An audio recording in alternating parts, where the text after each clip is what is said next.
Halo Sampurasun Tribuners, jumpa lagi dengan saya Sartika Harun dalam tajuk Carita Pakuan. Seperti biasa Tribuners, di program Carita Pakuan tentunya kami akan menyajikan sejumlah informasi terkini terkait Jabar 1.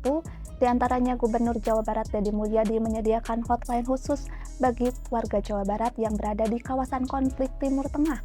Lantas seperti apa informasi selengkapnya berikut dalam tajuk Carita Pakuan. Tribuners, kabar gembira bagi Anda warga Depok dan juga Bekasi. Gubernur Jawa Barat Deddy Mulyadi menghapus syarat membawa BPKB saat hendak membayar pajak kendaraan bermotor. Kebijakan tersebut merupakan langkah penyederhanaan layanan pajak di wilayah aglomerasi penyangga ibu kota guna meningkatkan efisiensi birokrasi. Deddy menilai aturan sebelumnya yang mewajibkan membawa BPKB kerap memperlambat proses administrasi dan menyulitkan masyarakat. Di lain sisi, pihaknya mendorong warga Jabar untuk memanfaatkan aplikasi Samsat Digital Nasional atau Signal untuk pembayaran secara daring. Ia mengklaim adanya aplikasi tersebut mampu memangkas antrian panjang dan memperluas akses pelayanan tanpa harus datang ke kantor Samsat. Pihaknya juga turut mengapresiasi kedisiplinan warga Jabar yang taat pajak sehingga berdampak pada kenaikan pendapatan daerah.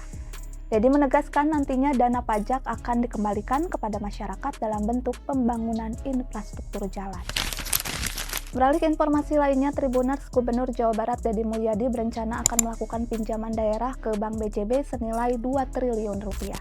Ia mengungkapkan langkah tersebut tidak berkaitan dengan kebijakan pembebasan pajak kendaraan bermotor. Deddy menegaskan wacana pinjaman ke Bank BJB muncul karena adanya hambatan pada aliran dana dari pemerintah pusat ke daerah dan bukan karena kegagalan pendapatan internal. Opsi pinjaman muncul sebagai langkah antisipasi akibat tertundanya penyaluran dana dari pemerintah pusat ke daerah yang nilainya mencapai lebih dari 3 triliun.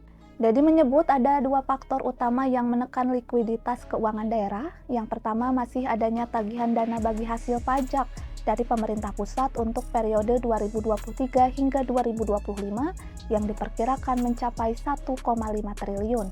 Kedua, adanya penundaan DBH bagi hasil pajak tahun 2026 senilai 2,4 triliun.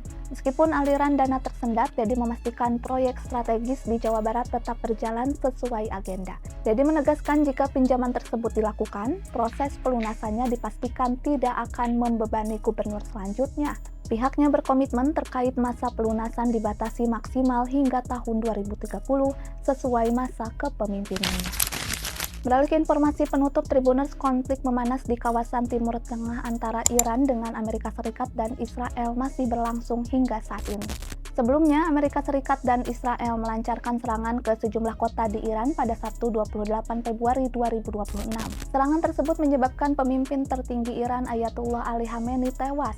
Menanggapi serangan tersebut, Iran lantas langsung membalas serangan ke Israel dan sejumlah pangkalan militer Amerika Serikat di beberapa negara Teluk seperti Bahrain, Kuwait, Qatar, Uni Emirat Arab, dan Arab Saudi. Melihat situasi yang semakin panas, pemerintah Provinsi Jawa Barat gerak cepat dengan menyediakan hotline khusus bagi warga Jabar yang berada di kawasan Timur Tengah. Gubernur Jabar Deddy Mulyadi mengungkapkan upaya tersebut sebagai langkah cepat memastikan keselamatan dan komunikasi dengan warga Jabar di luar negeri. Kepala Dinas Komunikasi dan Informatika Jabar Adi Komar mengatakan terdapat kanal aduan berupa hotline yang bisa diakses warga untuk melaporkan kondisi terkini maupun kebutuhan mendesak. Adi menegaskan laporan yang masuk nantinya akan dikoordinasikan dengan instansi terkait termasuk apabila diperlukan hingga ke pemerintah pusat. Terkait jumlah warga Jabar yang berada di Timur Tengah, Adi menyebut masih terus diperbaharui mengingat sebarannya berada di berbagai kota dan negara. Adi mencatat warga Jabar dengan latar belakang beragam mulai dari pekerja migran hingga mahasiswa tersebar di Iran, Kuwait, Yaman, serta negara sekitar. Tribuners, informasi tadi sekaligus menutup kebersamaan kita di tajuk Carita Pakuan hari ini. Terus saksikan Carita Pakuan di kanal YouTube Tribun Jabar. Saya Sartika Harun dan seluruh kerabat kerja yang bertugas pamit undur diri. Terima kasih atas atensi Anda. Sampai jumpa.